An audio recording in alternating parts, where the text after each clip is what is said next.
Why, hello everybody, and welcome to the Truly Odd podcast where we bring you the latest in game news and movie news. I am your host, Joe Garcia. So grab your controllers, get your popcorn, and let's go ahead and dive right on into these topics, shall we? Starting with our game news topics of the day. And our first game news topic of the day is it looks like Treyarch has confirmed select Black Ops 6 skins will be transferable to Black Ops 7. Let's go ahead and take a look here. Treyarch announces that key zombie related uh, operating skins for Black Ops 6, including prestige rewards, will be available on Black Ops 7 at launch. Players criticized Activision's initial decision to block all skin transfers due to complaints about the cartoonish bundles like American Dad and Beavis and Butthead. Activision cited the push for authenticity in Black Ops 7, aiming to balance immersive gameplay and fan feedback while still allowing cosmetic progression in Warzone. So I think it's very interesting that Call of Duty would do this. Now, if you want to see some of the skins, here are some of the cartoonish s skins I guess they're referring to when it comes to like the shark looking character and right here Stan from American Dad. But here are the zombie ones that I believe will be transferable. These skins will be played on Black Ops 7. The weird thing to me though is they're talking about not transferring these cartoonish s skins like American Dad, Beavis and Butthead, maybe the Shark Guy, but they're also the same studio that they're giving us these cartoonish characters here. Like look at this. I'm sorry, but if you're not gonna allow people to use the skins that they have purchased with their hard-earned money and let them use it in your game, then why would you also offer them these cartoonish skins? It just makes no sense to me personally. But we'll have to wait and see what ends up happening once the game is finally launched. Who knows? Maybe they'll actually end up letting you use all your skins at some point. But let me know what you guys think in the comments down below. Are you happy that at least some of your skins from the zombie game will be transferable, or are you upset that you're not going to be able to use some of your cartoonish skins for the game? Let me know. Let's go ahead and move on to our next game news topic of the day. And our next game news topic of the day is it looks like Dead Island 3 has been teased by Dambuster Studios. Let's go ahead and take a look here at this image that they provided. Dambuster Studios marks its franchise's 14th anniversary with a cryptic post stating the next outbreak is already brewing, hinting at Dead Island 3 development. An image of a character hitchhiking suggests the sequel will move beyond Los Angeles, possibly to a new location like Las Vegas, though details remain unconfirmed. After Dead Island's 2's 8-year delay, fans are optimistic that this third installment won't face the same setbacks. And hopefully that's not the case because that was a very, very long delay for that game. But I do think this is pretty cool that they're possibly teasing a Dead Island 3 and moving things forward with the story. This is one of the characters that you can play as in Dead Island 2, if I'm not mistaken.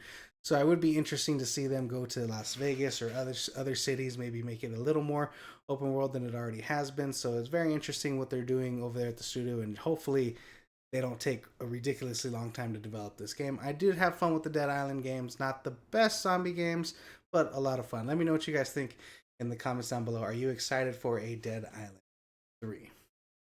Let's go ahead and move over to our next game news topic of the day. And I'm sorry, guys, we're just running right through these today, but truth is, we're already talking what we got to talk about them.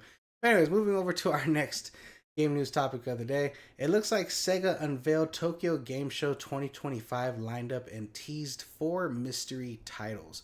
Let's go ahead and take a look at this article from Game Rant. Now, this is the lineup that they were referring to. As you can see, some of the games are shown.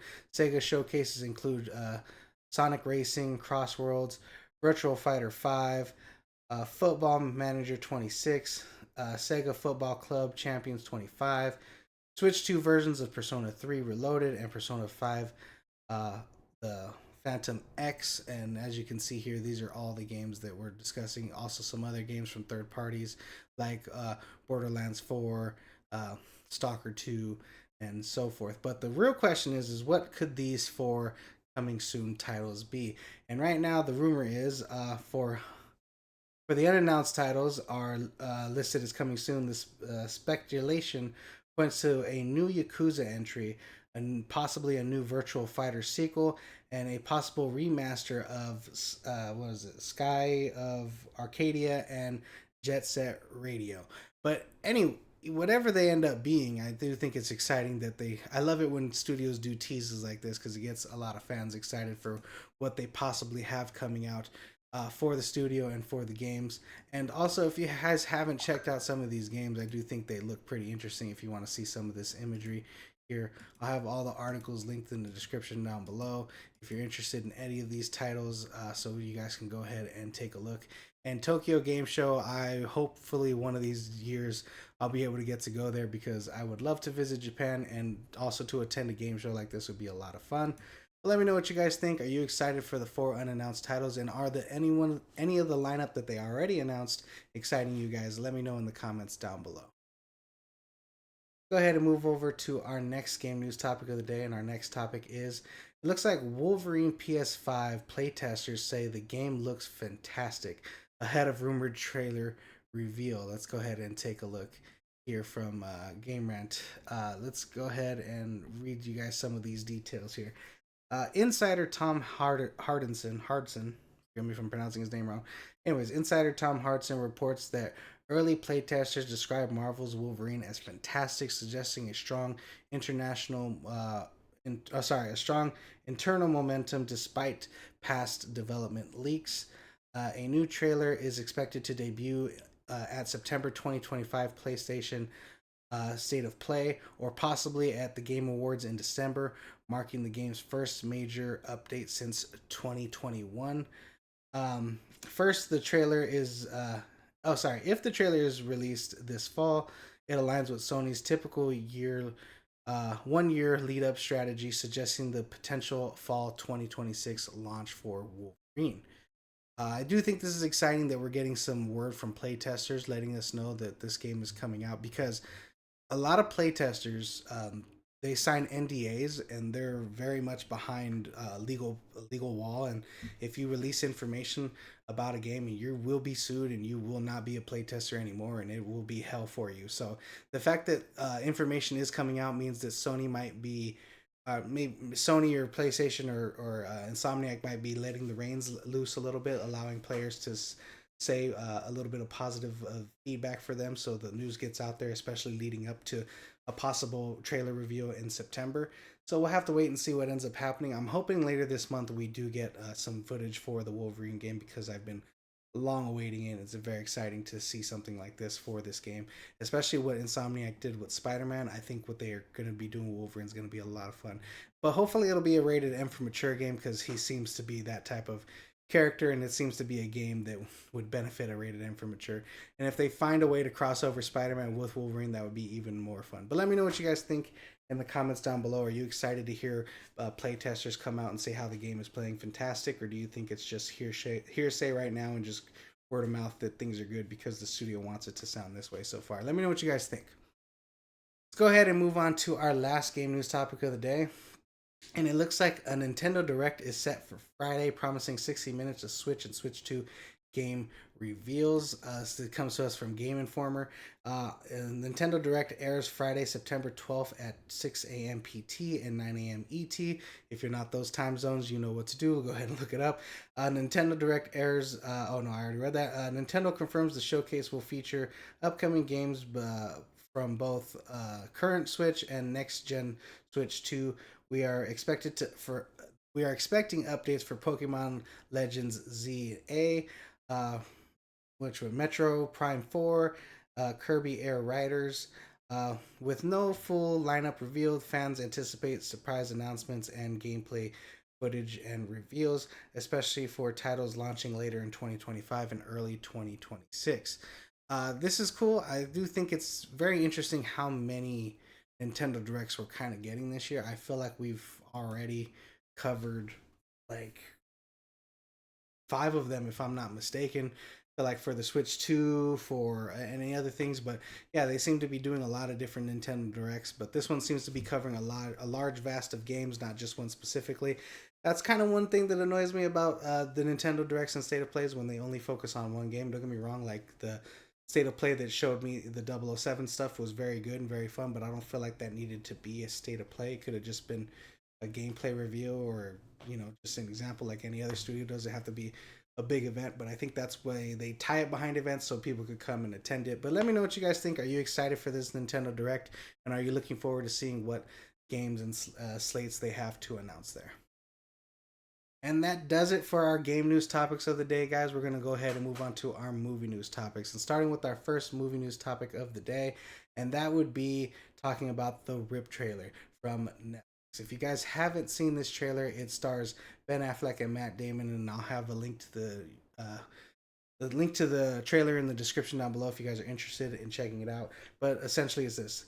In the Rip, a team of Miami cops discover $20 million in a stash house, triggering a distrust and escalating dangers as outside forces close in on them. The film is directed by Joe Carnahan, forgive me if I'm pronouncing his name wrong, and stars Ben Affleck and Matt Damon.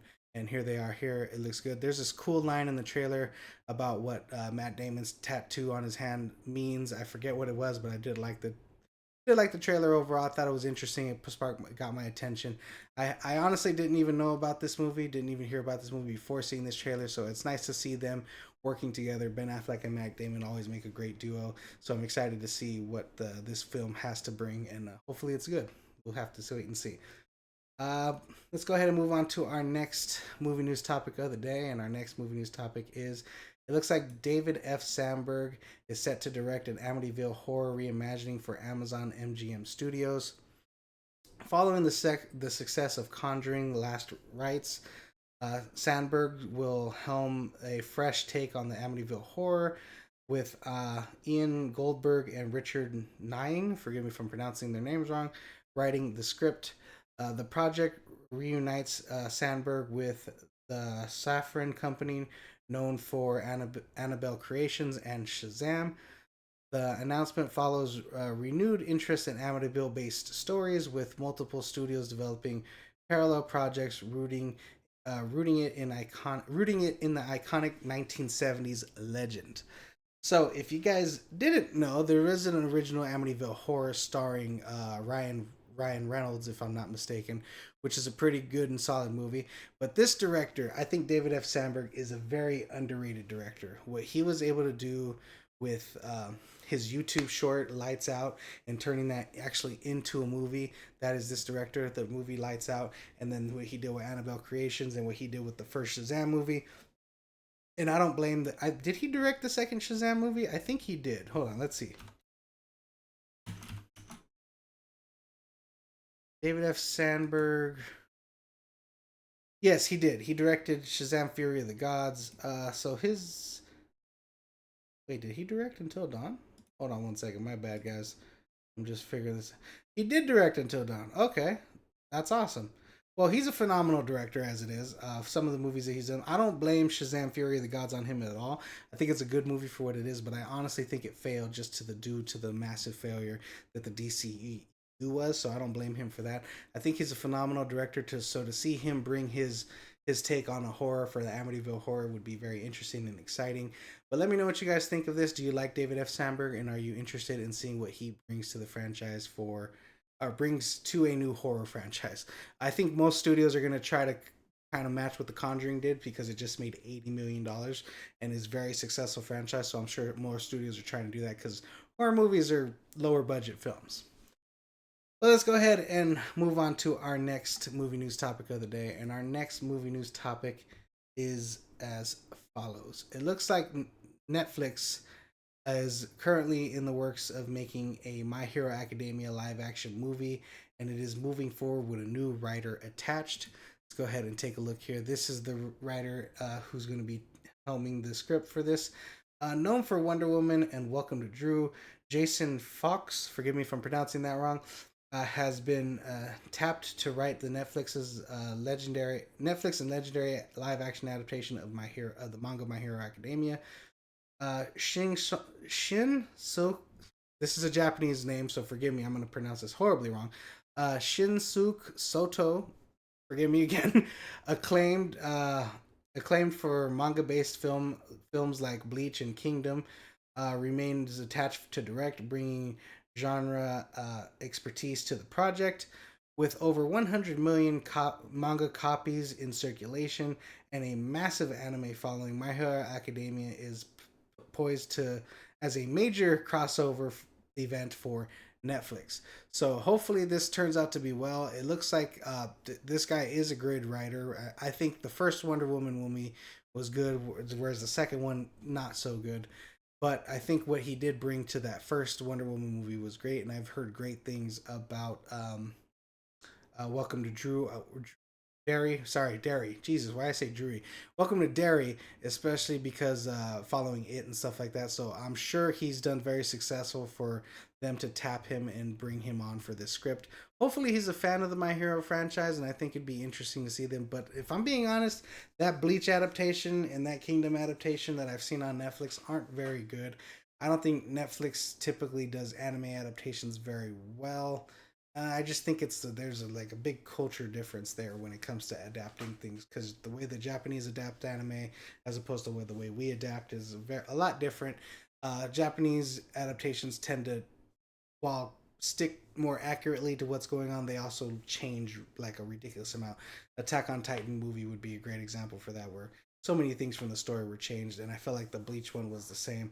And I don't think it did very well also. But let me know what you guys think. Are you excited for a My Hero Academia movie coming to Netflix?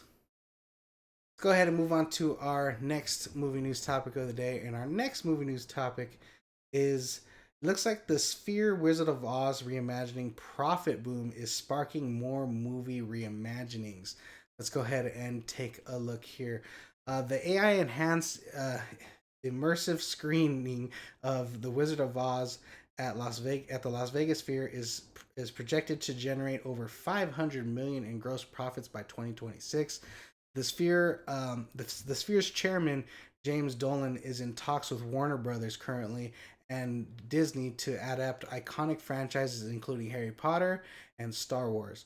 While praised for its theme park like immersion, the 70-minute AI altered version of Wizard of Oz drew criticism for modifying the cinema classic, raising border uh, uh, raising a broader debate about technical driven film reimaginings. Of course, there's a lot of issues going on with AI, AI taking jobs and things of that sort. So there's a lot of things going on there with that stuff. So a lot of people are a little upset with some of the things going on regarding AI and regarding reimaginings. But there are some YouTube videos kind of showcasing what the Sphere and what they did with Wizard of Oz. So let's go ahead and take a look here. I'm going to mute this for obvious reasons, but it looks like they just enhanced using the background, enhanced what actors are doing. It has just all this, the sky and everything. It's crazy. I'm going to go ahead and skip ahead here. If you can see the twister, I think this is really, really awesome and really wonderful, and I would love to see an adaptation of Harry Potter or Star Wars or even Lord of the Rings, or you know what would be even better? I think Avatar would be phenomenal. Uh, but the only issue I have is the price tag on a lot of these tickets. You're looking at, depending on where you're sitting, you could look up to $500 to $150 a seat. So I wanted to do a quick little breakdown for you guys of what is going on here as far as numbers are concerned, because they mentioned that they're making a $500 million gross profit for the Sphere. Now, mind you, the Sphere has kind of operated at a loss with a lot of the concerts and things like that, because while the concerts can fill up the stage of, I think it's 18,600 people, they can sit there. Usually concerts are about one a day kind of shows. So let's go ahead and take a look here at this breakdown I have for you guys. Tickets on average for this Wizard of Oz show is about $200 per seats. Now, mind you, some of them are more expensive, some of them are less expensive. So this is just a general number for you guys. The venue caps out at 18,600 seats. One sold out show would make the Sphere $3,720,000. The show currently is doing 2 shows per day. So with 2 sold out shows per day, they're making $7,440,000. The estimated run is 12 months. So approximately 730 shows if they're doing 2 per day. And then we did the breakdown here. Seats at $200. If averaging $200. Remember, there's different prices, so it could be more, it could be a little less. But we're giving you the general number here. With 730 shows, if all sold out and all year round, brings in a profit of 270 or brings in a gross of 270 billion dollars. Estimated operating cost for the Sphere is currently $2.2 billion, which makes the projections about $500 million by the end of 2026. So that's how they're looking at these numbers currently, and this is kind of how they're breaking it down. If we're able to get stuff like Star Wars, and we're able to get stuff like Harry Potter, Lord of the Rings, Avatar, which I think Avatar in the Sphere would be above and beyond phenomenal to see and to watch. And the only thing that's crazy and the only thing that's bad currently about this is that damn price tag of $200 a seat, or up to $500 a seat if you want to sit in like the actual front row section of the theater. But I do think this is cool. I think it's an awesome experience to have. But sadly, I don't think a family of four, like for me, example with a family of four, I don't think we'd be able to shell out what is it, $1,000 plus room and board and going to Vegas and stuff like that, unless we turned it into a day trip where you just drive and watch the show and come back. But yeah, the pricing is ridiculous. But I do think this is an exciting time because with the success of this, I'm sure other theaters are watching this and seeing what they're doing with this, and they might try to adapt or even team up with the Sphere and the technology they have there, and kind of what they do with IMAX and kind of what AMC does with Dolby, and they might actually develop and build a Sphere-like section in certain theaters around the world, which I think would be great. There'll probably be more downsized than it actually is at the Sphere, but I think it'd be interesting for them to do that. Because if you don't know, a lot of the IMAX screenings going around aren't true IMAX. I think a true IMAX are located like at the Irvine Spectrum. That's a true IMAX theater. I think the Ontario Mills Mall has one, and then the one in downtown LA has one as well. I don't know anywhere else worldwide because I'm California based, but not every city and every IMAX screen is true IMAX. Whereas I'm sure that that's kind of how it would be with the Sphere, where I'm sure a couple will be true Sphere size, stuff like that. So that'd be interesting for studio. I think theaters should team up with the Sphere and kind of bring this technology to the masses, especially with $200 a ticket. I'm sure people would pay price for an experience like that. But let me know what you guys think in the comments down below. Are you excited to possibly check out some adaptations of the Sphere, and what movies would you guys like to see in that kind of open world environment that the Sphere involves in with their reimaginings? Know what you guys think. Let's go ahead and move on to our last movie news topic of the day. And our last movie news topic is about Sony acquiring global rights to Wattpad's Boulevard YA series. The first film is now in production. So this is a popular YA series, according to some of the things that I've read here. Sony Pictures International Productions and Webtoons have secured the worldwide rights for, forgive me if I'm pronouncing this name wrong, Flor M. Salvados. I think that's how you pronounce her name. Hit Wattpad. I think Wattpad's an app or a website where they sell novels like this, but forgive me if I'm wrong about that. Anyways, Wattpad's romance series Boulevard, which has over 140 million readers. The first movie is currently filming in Spain with a script by best-selling YA author Javier Roscaras. Forgive me for pronouncing that wrong again. Focusing in on intense romance between troubled teens Halsey and Luca. Penguin remains what? Penguin Random House. Sorry, that's the thing called Penguin Random House. Sold over 180,000 copies of its first two books in Mexico alone, with Boulevard topping YA's fiction charts in 2002 and 2003. Essentially, basically bringing this romance novel to the big screen. I think Sony's doing a phenomenal job. I think with them not having a big streaming service besides Crunchyroll and their anime stuff, but as far as them being more of the distributor, the weapons, the person bringing the weapons to the war that is the streaming wars, I think Sony's doing phenomenal. And them bringing stuff like this where they can develop movies for lower costs, because YA novels don't really cost a lot of money, so they can really bring a good audience, possibly good income from these movies, and then having the streaming service and just constantly be fishing in income. Because at the end of the day, while yes, this is art and yes, this is entertainment, this is also a business, and business comes first. And here's a little screenshot from Sony Pictures about them doing their filming and adaptation, which looks pretty fun. I think this is an awesome post that they shared for letting people know that they're adapting this. Now, as far as this, I think this might be a Spanish-based film. I'm not exactly sure, but we're gonna have to wait and see until we see a trailer or anything further about this franchise. But if you guys are interested in it, that's there for you guys to know. And yeah, that's a wrap for today's episode of the Truly Odd Podcast, guys. Thank you so much for joining me. If you like this episode, please like and subscribe. And always, guys, remember, stay true, be odd.